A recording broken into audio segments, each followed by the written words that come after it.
সমস্ত ধনী ফ্যানদের মনে এখন একটাই প্রশ্ন, আর ফিরবেন কি, নাকি এটাই তার নীরব বিদায়। আজ এই সত্যটা আমরা যতটা শুনতে চাই না, ঠিক ততটাই কিন্তু কাছে এসে দাঁড়িয়েছে। ধোনিকে আর আগের মতো দেখা যাচ্ছে না মাঠে।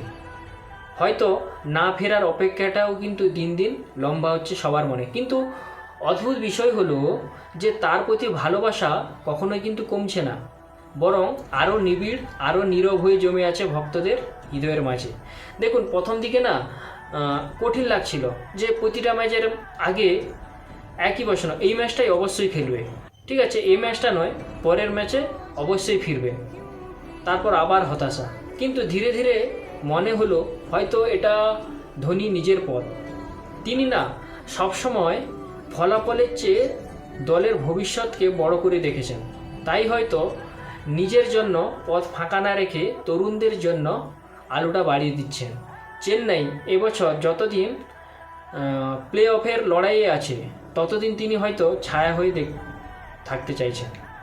দেখছেন, শিখতে দিচ্ছেন, এগিয়ে যেতে দিচ্ছেন তার উত্তরসূরিদের। আর যদি সত্যি দৌড় থেমে যায় প্লে অফের, তখন হয়তো শেষবারের মতো হলুদ সমুদ্রে দাঁড়িয়ে তিনি হাত তুলবেন। কারণ তিনি অনেক আগে নিজের বিদায় নিজের ঘরের দর্শকদের সামনে দিতে চান, তিনি অনেক আগে বলে রেখেছিলেন। একজন ভক্ত হিসেবে এটাই সত্য, কখনো কখনো না অপেক্ষার চেয়েও বড় হয় গ্রহণ করার শক্তি। আজ বুঝি ধোনি শুধু খেলেন না, একটা প্রজন্মকে শেখান কিভাবে সময়কে সম্মান করতে হয়, আর কিভাবে বিদায়ও এক ধরনের নেতৃত্ব। ধোনি যদি নীরব হয়ে যান, তবুও তার রেখে যাওয়া স্মৃতিগুলো আরও জোর, আরও কষ্ট হয়ে বাঁচতে থাকে হৃদয়ে। দেখুন, আমরা শুধু তাকিয়ে থাকি হয়তো শেষ ইনিংসের অপেক্ষায়, হয়তো তাকে চিরকাল মনে রাখার জন্য।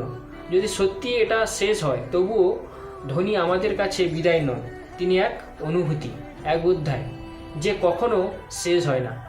আজ মাঠ ফাঁকা হতে পারে, কিন্তু মনে না, সেখানে তিনি চিরকালই খেলবেন। ভিডিওটা কেমন লাগলো অবশ্যই কমেন্টে জানিও, এবং সমস্ত ধোনি ফ্যানরা অবশ্যই কমেন্টে লাভ ইউ ধোনি বলে যাও। ধন্যবাদ।